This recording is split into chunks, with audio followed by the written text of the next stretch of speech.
राजस्थान में एसआई भर्ती रद्द करने की मांग को लेकर शहीद स्मारक पर 26 मई से धरने पर बैठे आरएलपी सुप्रीमो हनुमान बेनीवाल अब दिल्ली कूच की तैयारी में हैं। जी हां, हाईकोर्ट में राजस्थान सरकार की ओर से दिए गए जवाब के बाद उन्होंने आज यानी कि 2 जुलाई को पार्टी की आपात बैठक भी बुलवा ली है, जिसमें दिल्ली कूच को लेकर अंतिम निर्णय पर फैसला किया जाएगा। बेनीवाल का आरोप है कि राजस्थान सरकार युवाओं को जयपुर नहीं आने दे रही है और केंद्र सरकार दिल्ली में घुसने नहीं दे रही है। ये बयान साफ करता है कि अब आरएलपी का आंदोलन सिर्फ एसआई भर्ती तक सीमित नहीं रहेगा, बल्कि सरकार के खिलाफ बड़ा राजनीतिक संदेश देने की पूरी तैयारी है। 2023 विधानसभा चुनाव में पार्टी के खाता ना खोले जाने पर और साथ में 2024 लोकसभा उपचुनाव में पत्नी की हार के बाद अब हनुमान बेनीवाल के सामने सबसे बड़ी चुनौती पंचायत चुनाव है। राज्य के 33 जिला परिषदों, करीब 350 पंचायत समितियों और 11,000 से अधिक ग्राम पंचायतों पर जल्द ही निकाय चुनाव संभावित है। यही चुनाव बेनीवाल के लिए पार्टी की प्रासंगिकता बचाने का अवसर भी बन सकते हैं। One state one election model के चलते पंचायत चुनावों में देरी हो रही है, लेकिन सभी दल तैयारी में लगभग जुट चुके हैं। बेनीवाल भी गांव-गांव तक संगठन की पकड़ मजबूत करने में लग गए हैं। आरएलपी प्रमुख की राजनीति काफी ज्यादा स्पष्ट मानी जाती है, उनकी रणनीति में ज्यादा बदलाव नहीं है। एक तरफ जाटलैंड, जो कि नागौर, बीकानेर और झुंझुनू से लेकर मेवाड़ यानी कि उदयपुर और चित्तौड़ तक संगठन को सक्रिय करने में लगे हुए हैं।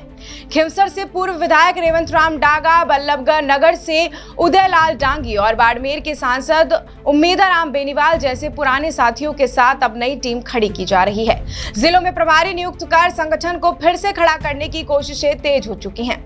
हनुमान बेनीवाल लगातार भजनलाल शर्मा सरकार को घेर रहे हैं, लेकिन उन्होंने कहा है कि हाईकोर्ट में सरकार का जवाब भ्रम फैलाने वाला है।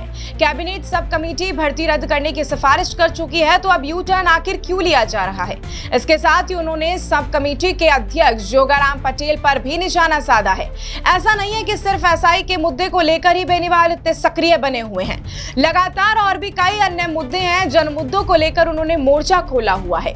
सबसे बड़ी बात, आरएलपी प्रमुख की सक्रियता सिर्फ भर्ती तक सीमित नहीं रह गई है, वे लगातार राज्य के अन्य मुद्दों पर भी सरकार को घेरने में लगे हुए हैं।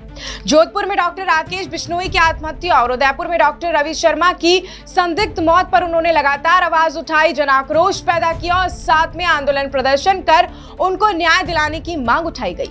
वहीं विधायक अभिमन्यु पूनिया की हिरासत और छात्र नेता नरमल चौधरी की गिरफ्तारी के मामले में भी जयपुर पुलिस को उन्होंने घेरा था, बातचीत की गई थी और साथ में पुलिस कमिश्नरेट में भी घेराव किया गया था। वहीं रियाबाड़ी में जो हाल ही में 1-2 दिन पहले उन्होंने किया है, उसमें अवैध बिजली लीज को निरस्त करवाने की मांग पर भी आंदोलन में वो उतर आए हैं।